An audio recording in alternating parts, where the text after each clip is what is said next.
Buenas tardes, profesores, profesoras. Es un gusto estar nuevamente con ustedes. Estamos ahora trabajando una serie vinculada a las emociones, el clima y los aprendizajes. Y tenemos una invitada especial hoy, Vanetti Molinero. ¿Cómo estás, Vanetti? Muy bien. Ella es profesora de inicial y ha sido directora de educación de inicial del Ministerio de Educación. Pero hoy en particular la hemos invitado porque hemos encontrado unos cuentos maravillosos. Entonces sobre esto queremos conversar con ella. Vanetti, ¿cómo se te ocurrió comenzar a hacer estos cuentos? Bueno, primero, digamos, yo no es que pensé a escribir cuentos, ¿no? Siempre he estado más en la gestión pública, en formación de docentes, pero luego cuando viví la experiencia de ser mamá, ahí es donde descubrí, digamos, todo este mundo de los cuentos y todo empezó haciendo un libro para mi hija, ¿no? Entonces yo quise mostrarle a ella, ofrecerle un libro que tenga imágenes reales. Mi hermana es fotógrafa, le pedí que ella me diera las fotos y así es que comenzó esta historia, ¿no? Apostando por hacer historias que se vinculen con experiencias de los niños y que les ofrezcan imágenes reales. Mira, hay uno que en particular te quería preguntar. Se llama Caras Monas, pero hay un subtítulo muy interesante, Emociones. ¿Por qué decides hacer un cuento que esté vinculado a las caras y a las emociones? Bueno, en las emociones es algo realmente necesario de trabajarlo, importantísimo, ¿no? Hoy en día una persona que logra, digamos, gestionar bien sus emociones es una persona que va a tener bienestar en su vida, va a poder relacionarse mejor con los demás. Entonces, y digamos, en los niños las emociones son bastante intensas, los niños están en un proceso, digamos, de expresarlas con mayor libertad que los adultos, pero también tienen que aprender a identificarlas, a nombrarlas, ¿no? Porque a veces el niño expresa algo, pero no sabe que eso se llama enojo, que eso se llama rabia. Entonces, es necesario educar en las emociones y entonces mi hermana había hecho un viaje al Japón y trajo unas fotos hermosas de los monos macacos japoneses y entonces cuando las vi realmente yo quedé impactada porque ellos se expresan, son tan humanos, ¿no? Parecen tan humanos estos monos. Entonces cuando yo los vi dije, esto es perfecto para trabajar el tema de las emociones porque te permite trabajarlo de una manera indirecta. Digamos, es más fácil hablar del mono que hablar de cómo me siento yo. Entonces este libro, digamos, permite a los niños proyectar un poquito, ¿no? ¿Por qué el mono estará feliz? ¿Por qué estará triste? Entonces el niño empieza a hablar del mono macaco, pero en verdad habla de su historia.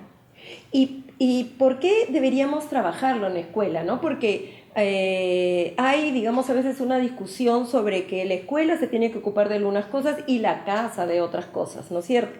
Pero yo he visto cómo tú estás intentando que las maestras trabajen, ¿no es cierto?, con ese tema de las emociones. ¿Por qué es importante que en la escuela lo trabajemos?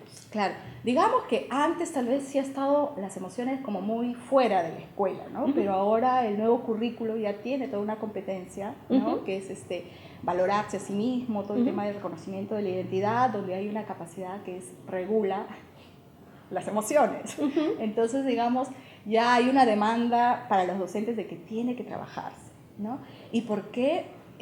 ¿Por qué tiene que trabajarse? Porque justamente lo que te decía, ¿no?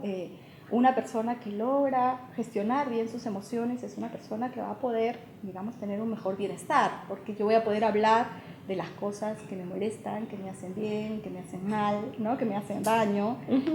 Puedo hablarlas, puedo expresarlas y también, digamos, tengo que aprender a gestionarlas.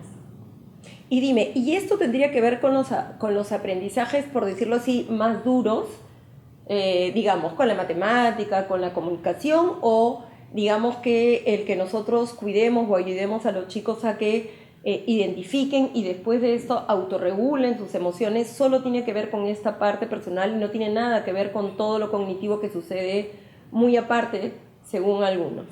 Es central, ¿no? Porque, digamos, tú puedes ser una persona que razone mucho, muy inteligente, pero si no tienes dominio de tus emociones, puedes, digamos, toda tu inteligencia y tu razonamiento en un momento se va al tacho, ¿no? Porque termina dominando, digamos, tu emoción. Y dime, en una reflexión que tú hacías con las docentes, yo escuché que tú les planteabas que para lograr que sus estudiantes, digamos, avanzaran en esto, era muy importante que ellas lo hicieran con ellas mismas. Sí, porque digamos que nosotros como adultos, por un lado, tenemos la experiencia de una escuela que no atendió ese aprendizaje, ¿no? Entonces no hemos tenido mucha oportunidad para aprender a regular nuestras emociones. Digamos, uno lo ha aprendido por los golpes de la vida, ¿no? Hay quienes han tenido mayores elementos, personas más cercanas que les han ayudado, y hay otros que igual siguen siendo adultos, pero todavía no logran gestionar sus emociones, ¿no? Entonces, digamos, claro, ¿quién enseña a los niños a gestionar? Entonces es difícil que un adulto que no tome conciencia de sus emociones pueda ayudarlo a gestionar sus emociones, ¿no? En casa, digamos, a veces los papás no hablan de sus emociones, no las expresan, o si las expresan, digamos, lo hacen dañando a otros. Entonces, digamos, ¿qué modelos tiene el niño en casa?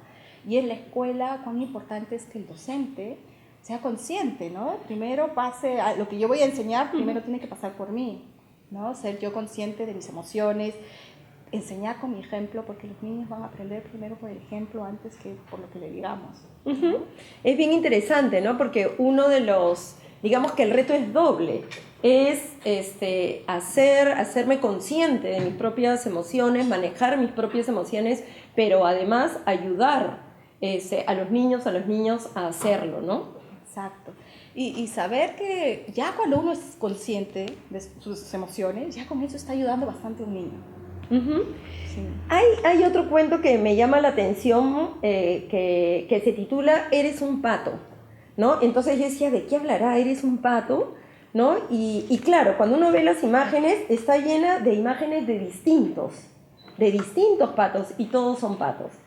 ¿En qué sentido? ¿Qué crees tú que es lo que tenemos que trabajar, ¿no? Igual que en el otro caso, que tenía como título en emociones, tiene un título también bien interesante, ¿no? Un subtítulo, una historia sobre las diferencias. Sí, este libro es genial para trabajar todo este tema de cómo nos reconocemos en los otros, que son distintos a nosotros, ¿no? Y digamos, aquí este libro surgió cuando yo vi la diversidad de patos que mi hermana había fotografiado, y bueno, un tema que me moviliza a mí mucho es el tema de las diferencias. Entonces me pareció que era perfecto para trabajar una historia que nos permita entender, ¿no? Cómo, digamos, podemos ser tan distintos. O sea, la diferencia, digamos, más bien es algo que nos caracteriza. La naturaleza está llena de diferencias, eso es algo, lo común, digamos, lo normal son las diferencias, ¿no? Entonces, en esta historia es un pato que llega a un lugar y quiere hacerlo exclusivo para patos, que es un poco también lo que pasa con nosotros como sociedad, ¿no? Que a veces queremos ocupar espacios y decir solo para. Y lo mismo pasa con este personaje, ¿no? De esta historia. Quiere hacer que este lugar sea exclusivo para patos, y cuando empiezan a llegar otras aves no las reconoce. Los otros dicen que son patos y se genera todo este dilema, pero él no los reconoce porque no tienen las plumas del mismo color que él tiene, ¿no? Entonces, pero digamos hay todo un dilema ahí de si son o no son patos. Esto se va resolviendo, pero lo bonito es que finalmente este personaje también se da cuenta de que a pesar de esas diferencias también tienen cosas que los hacen semejantes, ¿no? Entonces con esta historia lo que queremos un poquito poner en cuestión es eso, ¿no? La diferencia es algo que nos caracteriza. Los humanos somos diferentes, pero no solamente los humanos, toda la naturaleza está llena de diferencias, pero también en esas diferencias hay cosas que nos hacen semejantes, que nos acercan, que nos permiten unirnos, ¿no?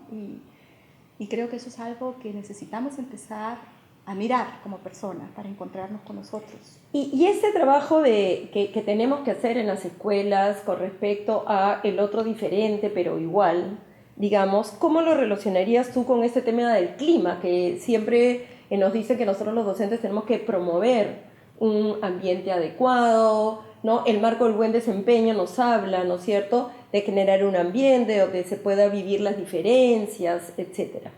Es necesario, ¿no? O sea, pero ahí te implica mucho, o sea, el cómo empezamos a reconocernos todos como sujetos. O sea, primero que el docente mire a los niños como sujetos, porque a veces los vemos como, son niños, y los vemos como más disminuidos, ¿no? No pueden tener la voz, no pueden tener la palabra. Entonces, ¿cómo nos reconocemos como sujetos entre todos los que estamos? y cómo aprendemos también primero a valorar nuestras propias características, ¿no? Que eso tiene que ver con tu autoconocimiento, cómo yo me valoro y cómo empiezo a valorar al otro, porque digamos no es posible construir un clima de respeto, ¿no? De diálogo, si no empiezas a mirar al otro, ¿no? Y a respetar a ese otro. Entonces, eso es algo que sí como docentes necesitamos trabajar, pero requiere todo un trabajo también interno, ¿no? Porque, digamos, hemos crecido con tantos estereotipos de que ciertas cosas son mejores que otras, que a veces uno como docente no se da cuenta y empieza también a hacer esas diferencias entre sus estudiantes, ¿no? Al que tal vez es más bonito desde mi mirada, lo trato de una manera distinta a otro que no me parece que sea tan bonito, en fin, ¿no? Bueno, te agradecemos por haber estado con nosotros acá, realmente. Esperamos volverte a tener en estos diálogos educativos. Y maestros, maestras, creo que como en otras oportunidades tenemos grandes retos, no solo en el sentido de promover aprendizajes en nuestros estudiantes, sino también seguir creciendo nosotros como personas, seguir creciendo como profesionales, ¿no? En este caso, pongámonos retos a nosotros.